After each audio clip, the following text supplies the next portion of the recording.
Let's get right to work, Andy. Let's get right to work. We start Thursday, December 1st, 48 short hours from now. We will have our live bet stream up that Connor Mack will be hosting. And I've already made a bet in this game, and I've beaten the line by a point. And I only made it, 10 or 11 this morning. Buffalo Bills 8-3, 4-2 on the road at New England Patriots 6-5, 3-2 at home, which let's stay in Foxborough, Massachusetts. I'm on the Patriots +5, -110. It was available at Bet365. Nice weather across North America on Sunday. Really no issues anywhere. 46 Fahrenheit, mostly sunny, 9 miles per hour. Let's go into our line history here. And I can feel good about myself here for a few short minutes. The Pinnacle opened this up with the Patriots +5.5 at -103. They're now +4.5 at -118. It's fours everywhere else. This total opened up at 45. It is down to 44 or 43.5. They're under 44s at -117. We take a look at the cash flow here. We have 11,000 tickets counted for, and they have given the New England Patriots slightly over 50% line value at Sports Insights, 45% of the tickets, 72% of the cash on the New England Patriots, and then 49% of tickets and 96% of cash on the under. Let's get to work here, and thank you guys all so much for joining us here at Pub Sports Radio. This is the Thursday Nighter, Game 1. Let's go. Bills come into this tied with the Dolphins atop the AFC East, but they're just 1-4 against the spread over their last 5. The under 7-2 over the Bills' last 9 games. This will be their third straight road game. At what point does that start affecting them? Sunday afternoon, McDermott said that another flu bug was running rampant through the locker room, so they were unable to conduct full practice as they, started preparation. And the Bills come in off extra rest and prep. They defeated the Lions 28-25 in Detroit on Thanksgiving. Josh Allen was 24-42 for 253 yards, 2 touchdowns, 1 interception. Ran 10 times for 78 yards and a touchdown. The interception in the third quarter was the 6th turnover for the Buffalo Bills in the red zone. The 6th. That surpasses the total they've had of the previous 3 seasons. He's tied with Davis Mills for the most interceptions in the league with 11. Isaiah McKenzie, the speedster, 5'8" speedster, looking very strong. 6 catches for 96 yards and a touchdown. Stephon Diggs caught 8 passes for 77 yards and a touchdown. Devin Singletary ran 14 times for 72 yards. They were 7 of 12 on third down. Nobody's worried about their offense. The Bills did sign Smoke Brown. They're excited to have him back on the squad. He was the team's leading receiver during that 2019 season with 1,060 yards. That was their first 10-win season in 20 years. Jordan Poyer showed he's over his elbow injury. He got 5 tackles against the Browns in Week 11, and then 4 days later he had 10 tackles against the Lions. The pass rush finished with 2 sacks and 10 quarterback hits. Edge rusher Von Miller has a lateral meniscus tear. He will be reevaluated in 7 to 10 days. He's out indefinitely, but he's yet to be put on the IR. He's played a big part of this defense. 8 sacks, 21 tackles, 10 for a loss, 2 passes defended, 1 forced fumble.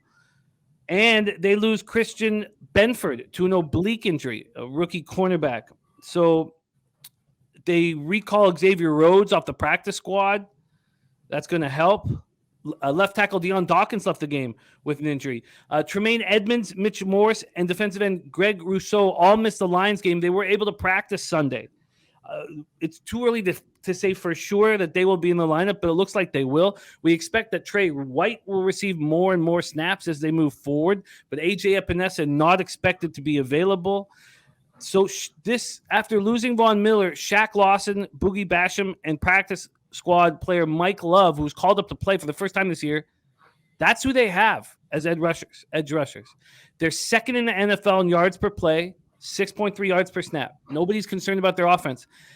They're 17th, the Patriots, with 5.3 yards per snap. So, sure, the Bills have an advantage there. But this Bills defense is looking weaker and weaker and weaker. Since Week 9, 24th in EPA allowed.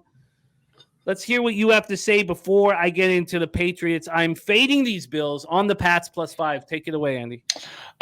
Before I get to it, I want you to answer me this. When you're fading the Patriots... you're fading the Bills. Yes. You're taking the Patriots. you think the Patriots can hold down this offense, or are you more inclined to say this Bills defense is beat up? Stevenson's a good running back. They have some weapons and they can move the ball. I'm hoping Or that a little bit of both. Maybe. I'm hoping that David Andrews will be back at center. I'm leaning towards that. I think he was closer than we thought last week. I thought he might play last week. He didn't. They still covered their teaser leg, but I'm asking. I'm just wanted your take on that. I am betting this over. I've mentioned this. I took the Green Bay over a couple weeks ago on a Thursday, and I hate taking it over on these Thursday games because you have the short week. That said, they both played on Thanksgiving, so it's not a true short week. I'm not privy to their schedules of, everything, how many days they gave players off for, Thanksgiving and whatnot. So maybe it is truly the same kind of short week because I hate to make the guys come in and practice on like a Saturday of Thanksgiving weekend when they had to work on the holiday. But, as far as the coaching staff and, the offensive minds that put these game plans together, it's not a short week. It's not a Sunday to Thursday. They do have a full 7 days. And like you said, with the Buffalo Bills injuries and the success rate of the Buffalo Bills, I think we see a little regression to normalcy again with the red zone turnovers. I think the Bills are going to kind of put it on them as they have been. And I'm not that worried about the Patriots keeping up. I think this is a very close game. Both teams score in the 20s. And I mentioned this, and thank you, Sky Dragon. You're mentioning New England practice Sunday, he says, I believe. But I think both teams get into the mid-20s here. And I said this the other week when we were joking about the weather. Remember the weather was going to be so bad in Buffalo, they ended up moving that to Detroit. But I said, unless there is a blizzard or wild winds, wet weather, or Josh Allen's not playing, Buffalo Bills total shouldn't be under 45. That was the number I set. So I like this up to 44.5 probably. And I bet this at a 43.5 this morning. It's available at 43.5 at -108, and it's a very interesting take. Let's talk a little bit more about. I think it kind of mirrors your bet. A lot of it is just New England has the weapons to kind of hang with a beat up defense, and Josh Allen's going to do what Josh Allen's going to do. Like even in your wildest dreams, you don't see the Buffalo Bills scoring like 10 points here. I love that you got a good number, but it's hard to ask the Patriots to keep them to like 10, 14 points. Bills are probably getting 17, 20. Like you need the Patriots to get to 17, 21, maybe 24 points to cover this, and I think they're capable. I think it's a fascinating look, and especially when we see how much cash initially has been bet on the under. I know it. Well, and to be fair, I think that was at a higher number. Like it got bet down, and now I'm going to be the buyback. No, and I like it. There's nothing I don't dislike it. I do feel like it correlates with my action.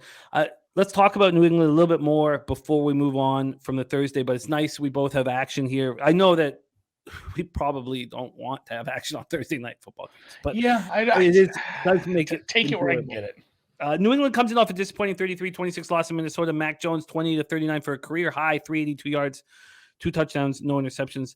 Ramondre Stevenson ran 7 times for 36 yards, caught 9 passes for 76 yards. We've talked about Damian Harris with the thigh injury, hurt himself in the third quarter. He won't be available this week. He is week to week. And Ramondre Stevenson going to see a big increase in work while he's out. And Pennygee's talking about that right here, saying take the over for Stevenson rush and receiving and get in now. That is what our Penny Bombs is looking at. Devontae Parker caught 4 passes for 80 yards. Aguilar 6 for 65 in a touchdown. Hunter Henry 3 for 63 in a touchdown. Jacoby Myers 3 for 62. The running game struggled. They ran 13 times for 45 yards as a team. They outgained Minnesota 409-358. I think that's a good sign from this offense, but they still struggle on third down, just 3 for 10 on third down. And this defense looked worse than it has all year. So I expect a better performance. And I know that you could say, how will you get a better performance when they're going up against the Bills? And it's that they're at home. And I expect them to be better than what we saw in Minnesota. The Vikings were 8 of 15 on third down. The Pats finished with 1 sack and 4 quarterback hits. Jonathan Jones had a pick. David Andrews is a huge piece to the puzzle for me. And so I'm basically betting Nice. that he will be available.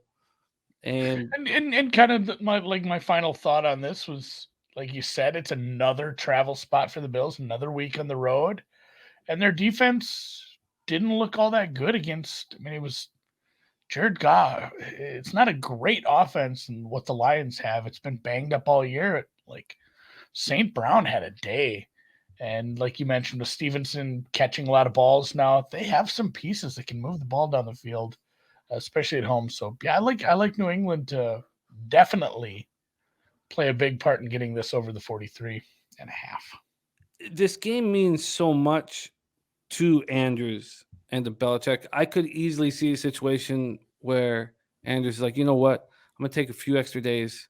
I'll be ready to go in Buffalo. We need to win that division game at home. You know, again, we're betting on injuries, and we lost our bet on Kyler Murray not playing last week. So that's just part of the gamut. You know, I like it. I'm on the Patriots +5 at -110. Andy's on the over 43.5 -108, and I find that a very interesting bet. Some cappers in the chat liking that over as well, and we will be live betting that here on Pub Sports Radio. That is your Thursday nighter.